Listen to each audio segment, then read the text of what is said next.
मना हारीशी करुणा येईल तुझी. आणि जेव्हा ते एक तत्वाचा अर्थ सांगितलेला आहे की एक एक तत्व हरिकीर्तनातून आहे, एक एक करता श्रीमद महापुराण भागवतातून आहे, एक एक तत्व शिवपुराणातून दिलेलं आहे. का सांगितलेलं आहे या जीवाला महाराज? कारण की जगद्गुरु तुकाराम महाराजांनी या जीवाची दशा पाहिलेली आहे. हा जीव कुठं चाललेला आहे, या जीवाला काय मिळणार आहे, हा जीवाचा आनंद कुठं आहे हे सांगितलेलं आहे. म्हणून त्यांनी हर वेळा सांगितलं, नवे नवे हर वेळा तर सांगितलं महाराज, एक एक सेकंदानं सांगितलं. आणि जगद्गुरु तुकाराम महाराज पहिल्या चरणातही सांगतात की बाबा रे काय केलं पाहिजे.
क्षणोक्षणी म्हणजे पापणी लावण्याची जी काढ आहे त्याला क्षण म्हणलेलं आहे. जे पापणी लावण्याचा काळ ज्याला क्षण म्हणलेलं आहे. मग विचार करा तुम्ही महाराज की जे पापणी लावल्याबरोबर माणसाने विचार कोणता केला पाहिजे. ज्यावेळेस आपण पापणी लावल्याबरोबर विचार करतो महाराज निवड संसाराचा विचार करतो. माझी बायको कशी आहे, माझे लेकर कसे आहे, माझा बाप कसा आहे, माझा नातू कसा आहे. नातवाला वागू वागू माणसानं आपलं आयुष्य खलास करून टाकलं तरी नातवानं संडासात दिलं नाही महाराज. विठ्ठल जी वासना आहे माणसाची अजून मरेपर्यंत गेलेली नाही. वासने तुझं भवती किती जन्म घालावे आम्ही. अहो जड भरताची कथा पाहिली. निवड हरणाच्या जन्मामध्ये गेलेला असताना विचार केला देवा मी माणसाच्या जन्मात असताना ज्यावेळेस मी मनुष्य देहामध्ये होतो तुमच्या नामात गुंतलेलं होतं. एक हरणाचं पिलू आलं त्यानं माझ्या जीवनाचा आनंद लुटून नेला. अरे नवे नवे ज्यावेळेस मी हरणाच्या जन्मात गेलेलो होतो तेव्हा देवा मला कळलं मनुष्य देह किती सुंदर आहे. जड भरत राजा हरणी गई बघेला, जड भरत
गाला तो घातला वासने, गाला तो घातला वासने, जड भरत राजा हरणी गर्भा गेला. आणि त्याच वेळेस तेव्हा मी विचार केला असता तर ते हरण होतं त्याला पोचलंच नसतं देवा. कारण मी जेव्हा ते अरण पोचलं, लहानाचं मोठं केलं, लहानाचं मोठं झालं, त्याच्यात प्रेम उत्पन्न झालं. प्रेम करा. प्रेम करण्याकरता महाराज मनाई नाही हो. कोणाकरता प्रेम करतो हे एक विचार करा, कोणावर प्रेम करतो याचा विचार करा. ज्यावेळेस तुम्हाला प्रेम उद्भवलं असेल तर त्या प्रेमाच्या पोटी भक्तीचा आनंद घ्या. भक्ती प्रेमाविन ज्ञान नको देवा. भक्ती प्रेमाविन ज्ञान नको देवा. भक्ती प्रेमाविन ज्ञान नको देवा.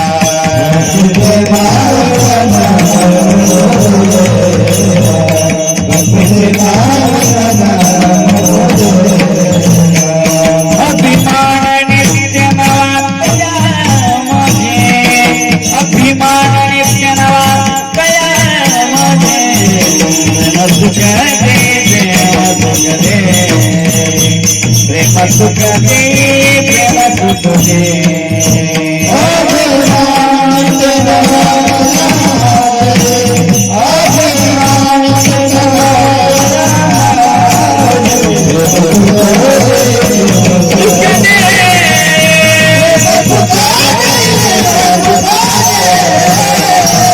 प्रेमाविन नाही समाधान, प्रेमाविन नाही समाधान.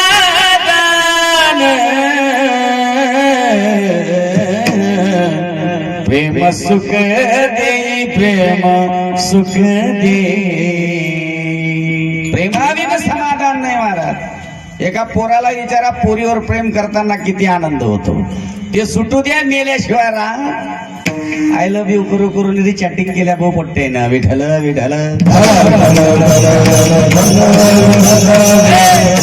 काय केल्या, पुरे चॅटिंग करू करू मोबाईल हँग पडून टाकला.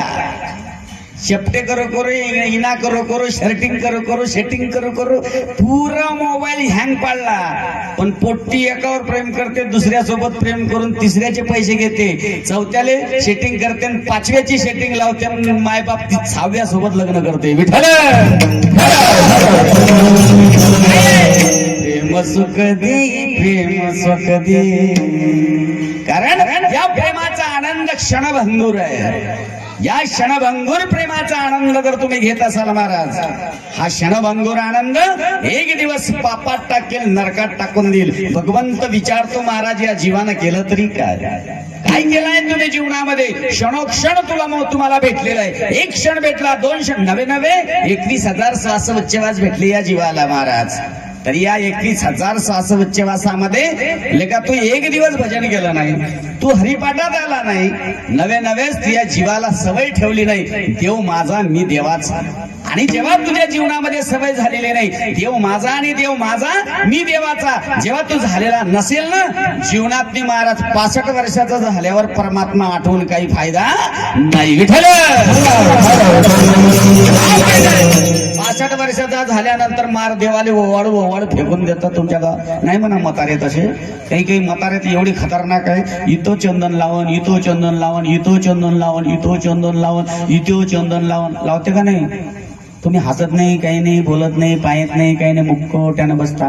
तुम्हाला झोपाकी पाहिजे का? माझे शब्द समजते का तुम्हाला? अय बा, समजते का शब्द? ऐकू येते ना? मला वाटते 3 वर्ष झाले, मला आता 3ऱ्या वर्षी सांगितलं म्हणजे मी आवडलं म्हणून तुम्ही सांगितलं असेल का नाही? हो म्हणा, नाही म्हणा, सांगितलं असेल का नाही? नाहीतर काही लोक निवड पाहत, त्याच्या डोळ्यावर पाहिलं ना आपण, बापा 12 वाजले राहते. किती? 12. माणसानं जीवनात हसत राहा. काय करायचं? हसत राहा. हसना इथं रो रो के जीवन बिताना, जीना है तो हंस के जियो, जीवन में एक पल भी रोना ना. हंसना ही तो है जिंदगी, जीवन में रो रो के करना क्या. माणसाने जीवनात आलं तर हसलं पाहिजे. आणि हरीच्या नामात जर तो हसतो ना महाराज, त्याला एवढी ताकद येते हो, एवढी ताकद आहे. कारण आपली बुद्धी लेकरात लागली पाहिजे. विठ्ठल